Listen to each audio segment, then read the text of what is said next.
اعوذ باللہ من الشیطان الرجیم بسم اللہ الرحمن الرحیم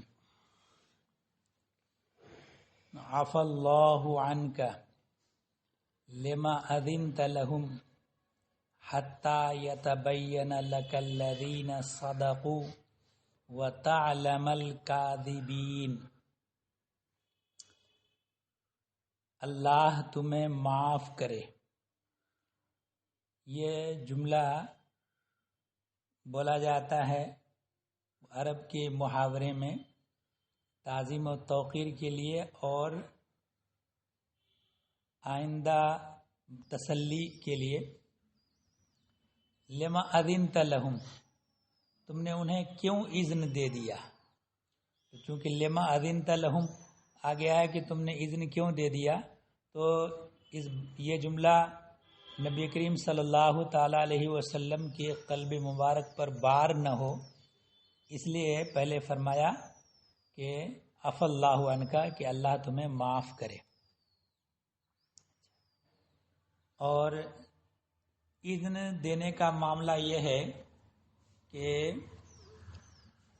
غزوہ تبوک میں جانے کا جب نبی کریم صلی اللہ تعالیٰ علیہ وسلم نے حکم دیا تو کچھ منافقین نے بہانے وغیرہ کر کے نبی کریم صلی اللہ علیہ وسلم سے اجازت چاہی کہ ہم وہاں نہ جائیں، تو نبی کریم صلی اللہ تعالیٰ علیہ وسلم نے ان کو اذن دے دیا۔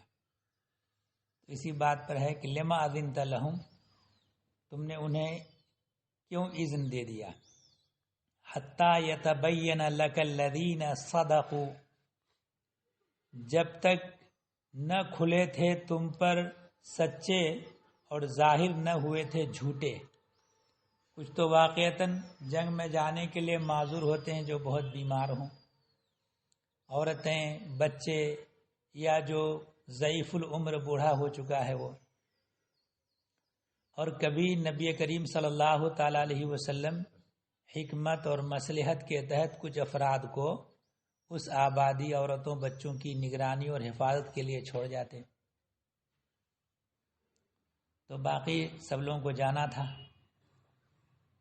تو سچے لوگ تو ہوتے ہیں جو واقعتاً ان کو عذر ہے، اور جھوٹے کہ جن کو عذر نہیں ہے اور جنگ میں جانے میں سے یہ سوچتے کہ وہاں جائیں گے تو مصیبت کا سامنا ہو، زخم ہو لگے یا قتل کر دیے جائیں وغیرہ ذالک، تو وہ منافقین وہ جھوٹا بہانہ کرتے تھے۔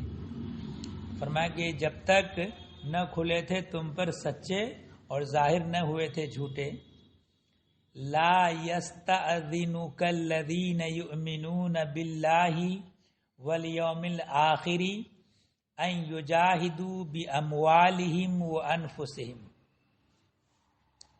اور وہ جو اللہ اور قیامت پر ایمان رکھتے ہیں تم سے چھٹی نہ مانگیں گے، یعنی جو سچے مسلمان ہیں تم سے چھٹی نہ مانگیں گے کہ اس سے اس بات سے کہ اپنے مال اور جان سے جہاد کریں، اس لیے کہ وہ جان سے اپنی جان کو بھی ڈالنا ہے مشقت میں اور خطرے میں، اور مال سے کہ مال بھی ساتھ میں، اس لیے کہ اس زمانے میں مجاہدین کو اپنی تیاری کرنا پڑتی تھی، گھوڑے اور جنگی سر و سامان خود ہی لے جانا پڑتا تھا، تو اپنے مال سے اور اپنی جان سے جہاد کریں۔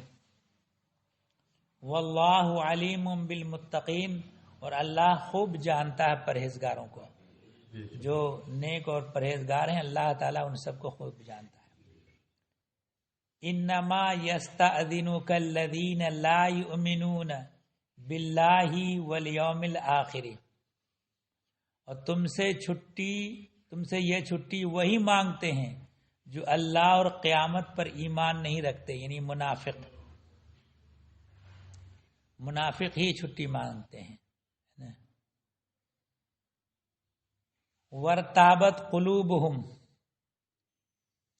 ان کے دل شک میں پڑے ہیں، فہم فی ریبہم یترددون، تو وہ اپنے شک میں ڈاواں ڈول ہیں، یعنی ادھر ادھر ہو رہے ہیں، اپنے شک میں پڑے ہوئے. وَلَوْ أَرَادُوا الْخُرُوجَ لَأَعَدُّوا لَهُ عُدَّةً، انہیں نکلنا منظور ہوتا تو اس کا سامان کرتے. اس لیے جس وقت جنگ میں جانا ہوتا ہے اس سے پہلے سے آدمی تیاری کرتا ہے جنگ میں جانے کے لیے. جنگ میں جانے کے لیے گھوڑا چاہیے یا اونٹ چاہیے، اس کی تیاری کرتا ہے. جنگی سر و سامان تلوار ہے، نیزہ ہے، برچی ہے اور زرہ بختر وغیرہ جو بھی چاہیے ان سب کی تیاری پہلے سے کرتا ہے. تو اگر ان کو نکلنا ہوتا تو پہلے سے اس کی تیاری کرتے. وَلَٰكِن كَرِهَ اللَّهُ بِعَاثَهُمْ، مگر خدا ہی کو ان کا اٹھنا ناپسند ہوا، یعنی اللہ ہی نے پسند نہیں فرمایا کہ یہ لوگ جائیں جہاد. فَثَبَّطَهُمْ وَقِيلَ اقْعُدُوا مَعَ الْقَاعِدِينَ، تو ان میں کاہلی بھر دی، سستی اور کاہلی ڈال دی. وَقِيلَ اقْعُدُوا، اور فرمایا گیا بیٹھ رہو بیٹھ رہنے والوں کے ساتھ. بیٹھ رہنے والے کون لوگ ہیں؟ یعنی عورتیں، چھوٹے بچے اور مریض اور ضعیف العمر لوگ. لَوْ خَرَجُوا فِيكُمْ مَا زَادُوكُمْ إِلَّا خَبَالًا، اگر وہ تم میں نکلتے تو ان سے سوائے نقصان کے تمہیں کچھ نہیں بڑھتا، ان سے تمہیں نقصان ہی پہنچتا. اور وَلَا أَوْضَعُوا خِلَالَكُمْ يَبْغُونَكُمُ الْفِتْنَةَ، اور تم میں فتنہ ڈالنے کو تمہارے بیچ میں فسادیں پھیلاتے، فسادیں ڈالتے. یعنی فتنہ ڈالنے کے لیے یہ تم سے طرح طرح کا فساد کرتے. جیسے کہ جنگ احد کے موقع پر عبداللہ ابن ابی ابن سلول نے کیا تھا. تقریباً 1000 کا لشکر لے کے نکلے اور عبداللہ ابن ابی ابن سلول 300 اپنے ساتھ والوں کو لے کر کے درمیان سے الگ ہو گیا. تو اب جنگ میں جانے میں اب کچھ لوگ پیچھے ہٹ جائیں تو باقی ماندہ جو مسلمان جہاد میں جا رہے ہیں ان کو نقصان ہوتا ہے. ایک تو یہ ہے کہ لوگوں کو اس بات کا دل میں احساس ہونے لگتا ہے کہ الگ ہو گئے، کچھ خوف آنے لگتا ہے، دشمن کے حوصلے بڑھنے لگتے ہیں. اسی وجہ سے جہاد کا حکم یہ ہے کہ جہاد میں اگر کوئی مجاہد جنگ کے مارکا میں خوف کی وجہ سے بھاگنے لگے تو فوراً اس کو وہیں قتل کر دو. ایک بھاگے گا، دوسرا دیکھ کے اور بھاگے گا، تیسرا دیکھ کے بھاگے گا تو اس سے شکست ہو جائے گی، بھگدڑ مچ جائے گی. تو جو بھاگنے لگے وہیں اس کو گرا دو، قتل کر دو. تو اس لیے تاکہ جنگ جو ہے جہاد صحیح سلامت قاعدے سے مسلمانوں کو فتح و کامرانی حاصل ہو. تو فرمایا کہ یہ تم سے جو ہے فساد ڈالنے کو تمہارے درمیان فتنہ ڈالتے. وَفِيكُمْ سَمَّاعُونَ لَهُمْ، اور تم میں ان کے جاسوس موجود ہیں، جو منافقین ہیں ان کے جاسوس تمہارے درمیان موجود ہیں جو تمہاری باتیں ان تک پہنچاتے ہیں. واللہ علیم بالظالمین، اور اللہ خوب جانتا ہے ظالموں کو. لقد ابتغوا الفتنة من قبل وقلبوا لك الامور، بے شک انہوں نے پہلے ہی فتنہ چاہا تھا اور وہ آپ کے اصحاب کو دین سے روکنے کی کوشش کرتے، جیسا کہ عبداللہ ابن ابی ابن سلول منافق نے کیا تھا کہ روز احد کی دن جو ہے یہ 300 افراد کو لے کر کے الگ ہو گیا تھا. وَقَلَّبُوا لَكَ الْأُمُورَ، اور اے محبوب تمہارے لیے تدبیر الٹی پلٹی، یعنی جو تدبیر تم کرتے اس میں انہوں نے رکھنا ڈالنا چاہا. حَتَّى جَاءَ الْحَقُّ وَظَهَرَ أَمْرُ اللَّهِ وَهُمْ كَارِهُونَ، یہاں تک کہ حق آیا اللہ تبارک و تعالیٰ کی طرف سے تائید اور مدد آئی، وظہر امر اللہ، اور اللہ کا حکم ظاہر ہوا، یعنی اللہ کا دین غالب ہوا، وہم کارہون، اور انہیں ناگوار تھا۔ منافق جو ہے ناگوار ان کو تھا کہ کیسے ان کو غلبہ ہو رہا ہے۔ وَمِنْهُمْ مَنْ يَقُولُ اُذَنْ لِي وَلَا تَفْتِنِّي، ان میں کوئی تم سے یوں عرض کرتا ہے کہ مجھے رخصت دیجئے اور فتنہ میں نہ ڈالیے۔ یہ آیت جو نازل ہوئی، شان نزول یہ ہے کہ جد ابن قیس نام کا ایک منافق تھا، اس کے حق میں یہ آیت نازل ہوئی جب نبی کریم صلی اللہ تعالی علیہ وسلم نے غزوہ تبوک کے لیے تیاری فرمائی، تو جد ابن قیس نے کہا یا رسول اللہ، یہ منافق تھا، دل سے مسلمان نہیں ہوا تھا اور جنگ میں جانا نہیں چاہتا تھا، بہانے بنا رہا تھا، تو اس نے کہا یا رسول اللہ، میری قوم جانتی ہے کہ میں عورتوں کا بڑا شیدائی ہوں، مجھے اندیشہ ہے کہ میں رومی عورتوں کو دیکھوں گا تو مجھ سے صبر نہ ہو سکے گا، اس لیے آپ مجھے یہیں ٹھہرنے دیجئے، اجازت دیجئے، میں اور ان عورتوں کے فتنے میں مجھ کو مت ڈالیے۔ تو یہ اس نے بہانہ بنایا، اور میں جو ہے اپنے مال سے مدد کروں گا۔ حضرت ابن عباس رضی اللہ تعالی عنہما فرماتے ہیں یہ اس کا ہیلا تھا، اور اس میں سوائے نفاق کی اور کوئی علت نہ تھی۔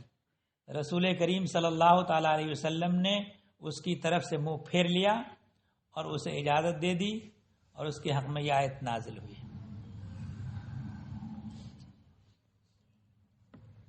الا فی الفتنۃ سقطوا، سن لو وہ فتنہ ہی میں پڑے، فتنہ سے اپنے کو منع کرتے کہ ہم کو فتنہ میں نہ ڈالے، لیکن وہ فتنہ ہی میں پڑے کہ جہاد میں نہ جانا اور اللہ کی اطاعت و فرما برداری نہ کرنا، یہ بہت عظیم فتنہ ہے۔ وَإِنَّ جَهَنَّمَ لَمُحِيطَةٌ بِالْكَافِرِينَ، اور بے شک جہنم گھیرے ہوئے ہے کافروں کو، یہ جہنم کافروں کو احاطہ کیے ہوئے۔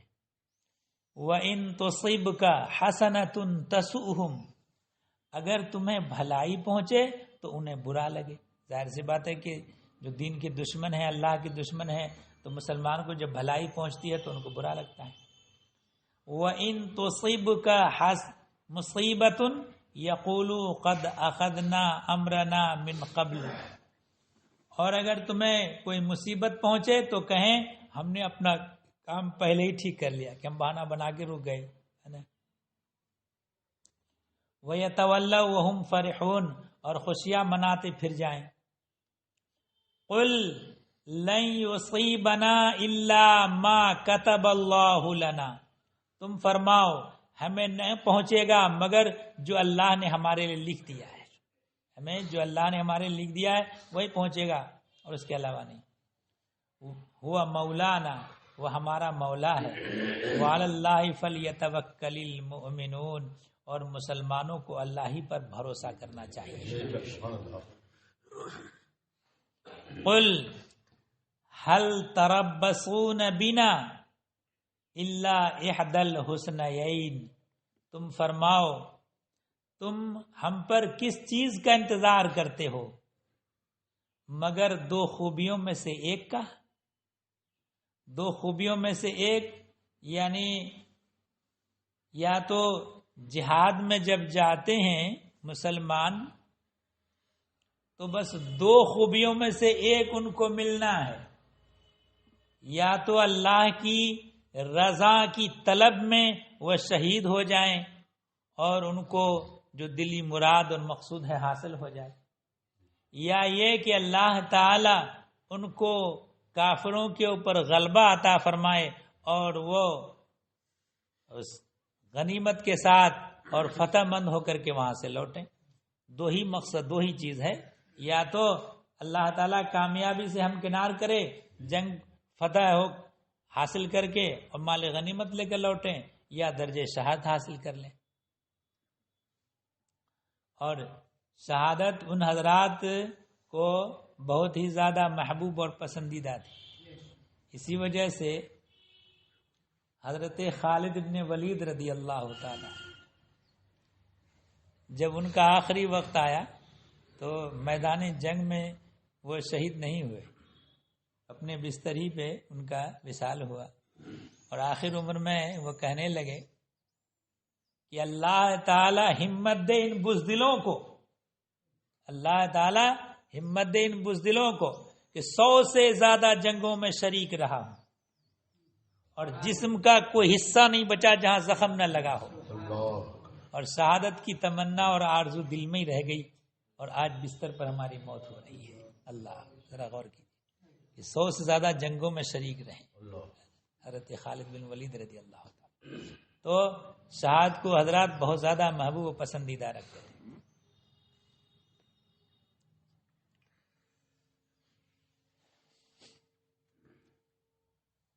وَنَحْنُ نَتَرَبَّصُ بِكُمْ أَن يُصِيبَكُمُ اللَّهُ بِعَذَابٍ مِّنْ عِندِهِ أَوْ بِأَيْدِينَا، ہم تم پر اس انتظار میں ہیں کہ اللہ تم پر عذاب ڈالے اپنے پاس سے یا ہمارے ہاتھوں، اپنے پاس سے عذاب ڈالے، جیسے قوم سمود اور قوم عاد پر اللہ نے عذاب نازل فرمایا، یا ہمارے ہاتھوں کے تمہیں ہم مسلمان ان کو گرفتار کر کے قید کر لیں اور ان کو قتل کریں۔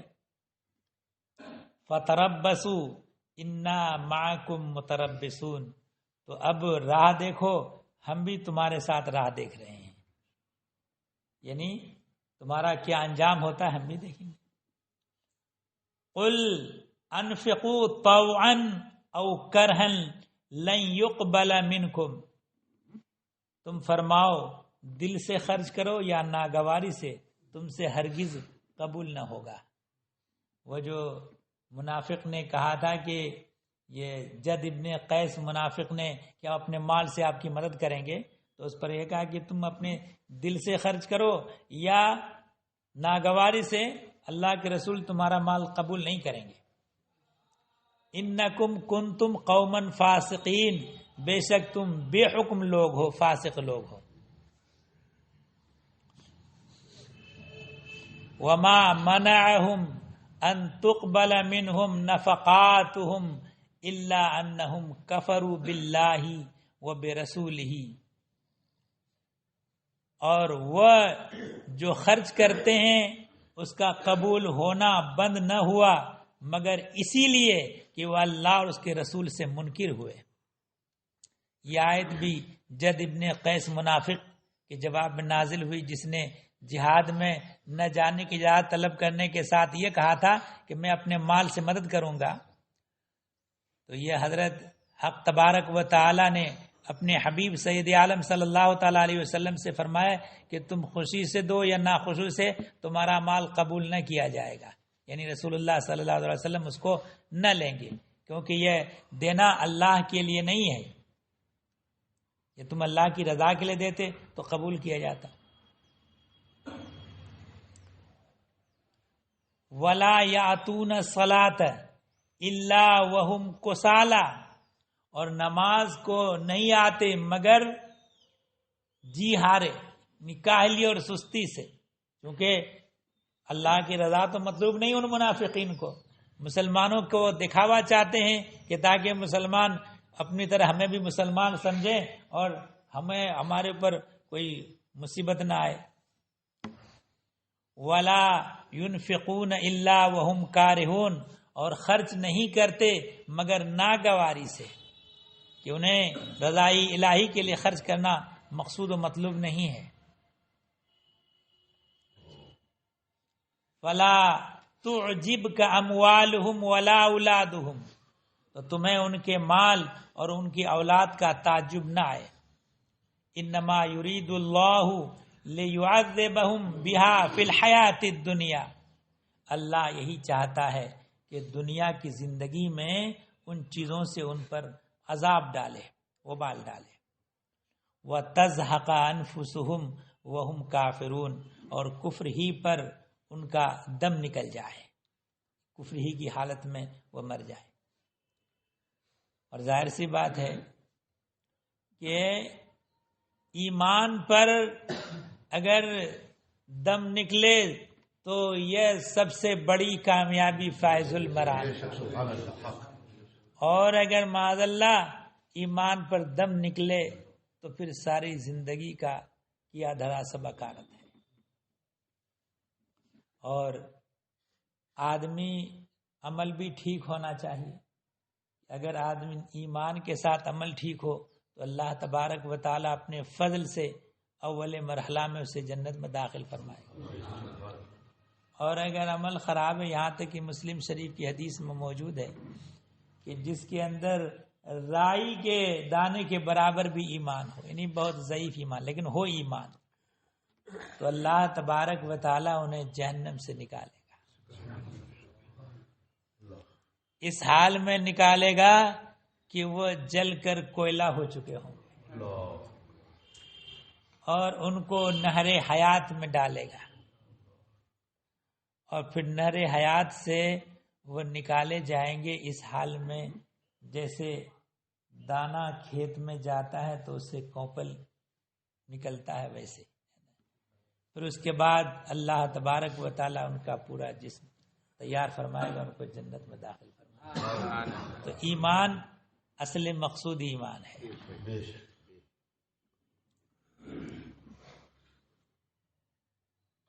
وَيَحْلِفُونَ بِاللَّهِ إِنَّهُمْ لَمِنْكُمْ، اللہ کی قسمیں کھاتے ہیں کہ وہ تم میں سے ہیں، یعنی اپنے بارے میں کہ مسلمان ہم بھی تمہاری طرح۔ وَمَا هُمْ مِنْكُمْ، اور وہ تم میں سے نہیں ہیں، وہ تو اپنا اوپر زبان سے مسلمان ہونا ظاہر کرتے ہیں اور دل سے مومن نہیں ہیں۔ وَلَكِنَّهُمْ قَوْمٌ يَفْرَقُونَ، ہاں وہ لوگ ڈرتے ہیں کہ ان کا حال مسلمانوں پر کھل نہ جائے، کہ اگر کھل جائے تو مسلمان ان کو قتل کر دیں، اس بات کے خوف میں رہتے ہیں، وہ سچے دل سے ایمان نہیں لاتے۔ اور ایک بات بتا دیں، ایمان فعل قلب ہی ہے، دل کا فعل ہے ایمان، اور کفر دل سے ماننا ایمان ہے اور دل سے نہ ماننا کفر ہے۔ ظاہری افعال اور جو اقوال ہیں وہ جو فعل قلب ہے وہ اندرونی فعل ہے، اس پر لوگوں کو آگاہی نہیں ہوتی ہے، تو ظاہری جو افعال ہیں وہ فعل قلب جو دل میں ہے اندرونی ہے اس پر دلالت کرتے ہیں۔ تو اس لیے کسی آدمی کے افعال اور اقوال کی بنیاد پر مومن اور کافر ہونے کا حکم جو لگایا جاتا ہے، اس لیے نہیں کہ انہی افعال کی بنیاد پر مومن کافر ہوئے، بلکہ وہ افعال فعل قلب پر دلالت کرتے ہیں۔ اس وجہ سے ظاہر سی بات ہے کہ کوئی آدمی اگر بت پوجنے کے لیے جاتا ہے، اللہ کا انکار کرتا ہے زبان سے، تو یہ دلالت کرتا ہے اس بات پر کہ اس کے دل میں اللہ تعالی کی تصدیق نہیں ہے، وہ تکذیب کر رہا ہے۔ تصدیق کرتا تو وہ حرکت نہ کرتا۔ ویسے ہی آدمی پابندی سے نماز کے لیے مسجد میں آتا ہے، قرآن کریم کی تلاوت کرتا ہے، تو یہ فعل اس بات پر دال ہے کہ وہ اپنے دل میں ایمان رکھتا ہے۔ تو یہ جو ظاہری افعال و اقوال ہیں وہ در حقیقت فعل قلب پر دال ہوتے ہیں، دلالت کرنے والے۔ لو یجدون ملجأ او مغارات او مدخلا لولوا الیہ وہم یجمحون، اگر پائیں کوئی پناہ، کوئی بچنے کی جگہ، او مغارات یا غار، او مدخلن یا سما جانے کی جگہ، لولوا الیہ وہم یجمحون، تو رسیاں توڑاتے ادھر پھر جائیں گے۔ لولوا الیہ اس کی طرف پھر جائیں گے۔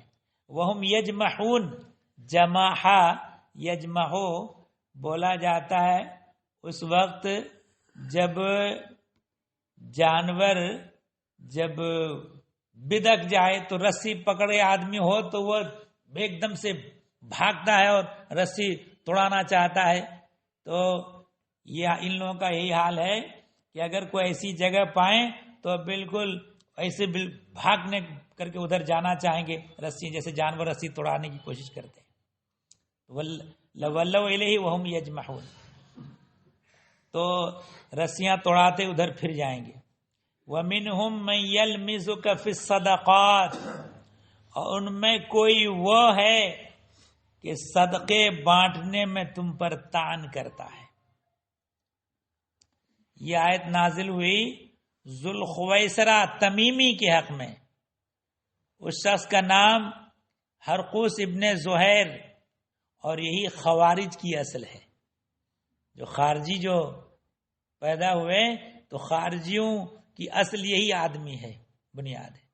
بخاری مسلم کی روایت میں ہے کہ رسول اللہ صلی اللہ تعالی علیہ وسلم مال غنیمت تقسیم فرما رہے تھے، تو ذوالخویسرہ نے کہا یا رسول اللہ عدل کیجیے، تو حضور نے فرمایا تجھے خرابی ہو، میں نہ عدل کروں گا تو کون عدل کرے گا؟ جب یہ بات ہوئی تو حضرت فاروق اعظم رضی اللہ تعالیٰ عنہ، ان کا جلال ان کو برداشت نہیں ہو سکا، کہا کہ یا رسول اللہ مجھے اجازت دیجیے کہ اس منافق کی میں گردن مار دوں، گردن اڑا دوں۔ تو نبی کریم صلی اللہ تعالیٰ علیہ وسلم نے فرمایا کہ چھوڑ دو، یہ اکیلا نہیں ہے، اس کی ہمراہی اور ہے، کہ تم ان کا حال یہ ہے کہ تم ان کی نمازوں کے سامنے اپنی نمازوں کو اور ان کے روزوں کے سامنے اپنے روزوں کو حقیر سمجھو گے، اور دیکھو گے کہ وہ قرآن پڑھیں گے مگر ان کے حلقوم سے قرآن نیچے نہیں اترے گا، اور وہ دین سے ایسے نکل جائیں گے جیسے تیر شکار سے نکل جاتا ہے۔ تو یہ لوگ خارجی لوگ بعد میں یہ لوگ خارجی کی صورت میں پیدا ہوئے۔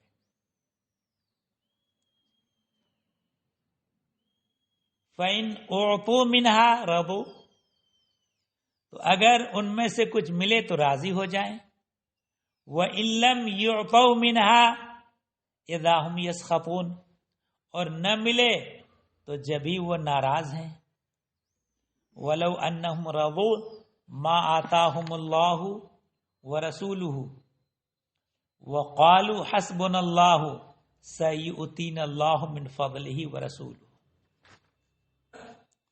کیا اچھا ہوتا اگر وہ اس پر راضی ہوتے جو اللہ اور اس کے رسول نے ان کو دیا، جو اللہ اور اس کے رسول نے ان کو دیا اس پر راضی ہوتے۔